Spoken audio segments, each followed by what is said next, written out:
Quartz Lemonade, thank you so much again for the super chat. Appreciate that. As a 27-year-old Ohioan, we spoiled. I'm hoping the golden Buckeye tree dynasty of my childhood is not over. Hope we get in and get a Georgia-style revenge. Mark, how much have you talked about on your show about how Georgia lost by 17 last year and ended up winning the national championship? Yeah.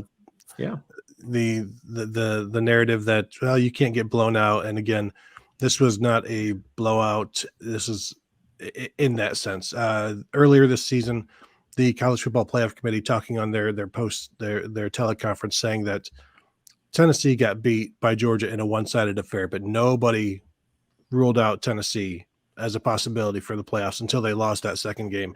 Didn't matter that they were lost in a one-sided affair. I guarantee you when we talk to the committee tonight, they will not consider this a one-sided affair. They will consider it a four-quarter game that got away from Ohio State at the end. Yeah, they have to treat them the same way they treated Tennessee in the same situation, I think.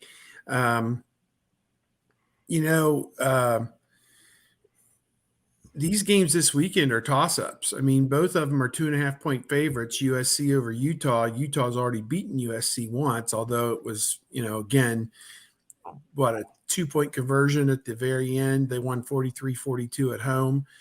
And the other one, TCU is a 2.5-point favorite, at least the first time I looked, over Kansas State, who I think they beat 38-28 the first time around. And it was at TCU, I think. So without their quarterbacks, Kansas State. Yeah, both teams are red hot. Really. Utah lost a game here, to Oregon at Autzen Stadium, I think, a week or two ago. But otherwise, all four of these teams have been red hot here down the stretch. So, these games are not foregone conclusion. I have a hard time believing Utah is going to beat USC on the fast track in Vegas. USC's making too many plays to me.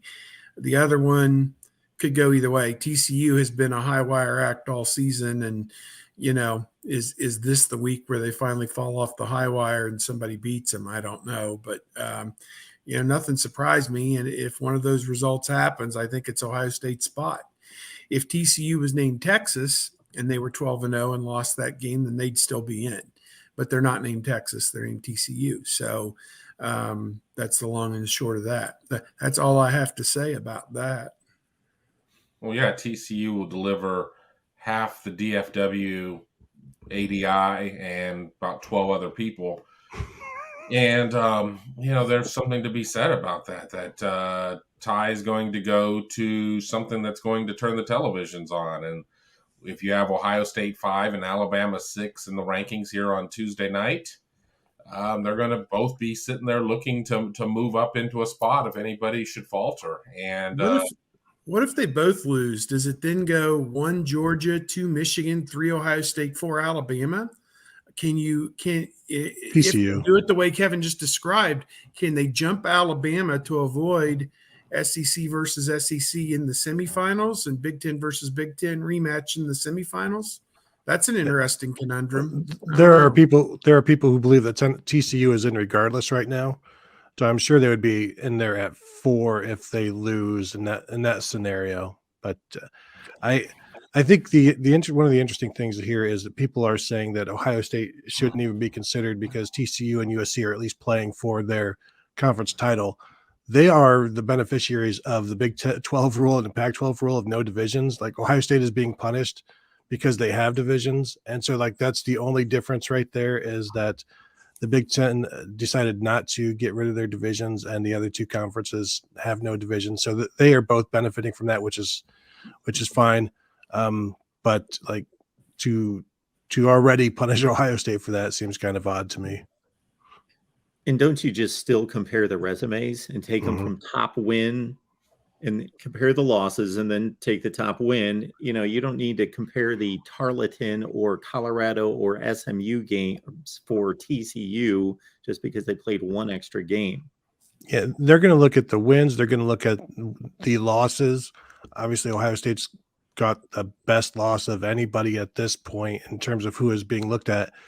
And then you're going to look at how much of those games did Ohio State control? How much of those games did TCU control? Because it's a much larger percentage of games that Ohio State controlled, because TCU trailed in almost every game in the Big 12 that they played in, maybe except for two, like this recent one and then one earlier in the season. So that lack of control is going to be an issue. But then it just comes down to, what they feel like. And it may be like Steve said, you know what, Ohio State, TCU, you know what we ought to do? Alabama. Well, remember, too, that conference championships are the data point that they care about, not conference championship game participation. So playing a 13th game and taking an L in it isn't necessarily going to move the needle all that much, in my opinion. But then again, we know that room in Grapevine, everybody goes in with their own agenda, and you kind of go from there. So it'll be interesting. So I know I'm excited to just watch, even though I think we know how the top 6 are going to shake out in terms of what the CFP rankings are going to look like here. But I'm already planning what I'm going to be eating and drinking on Friday night to watch that Pac-12 championship game at 8 p.m. Eastern time. What you cooking for us? I'm sick. You don't want to come over here. Nah. I would just grab a dish and come home. I mean, it's no.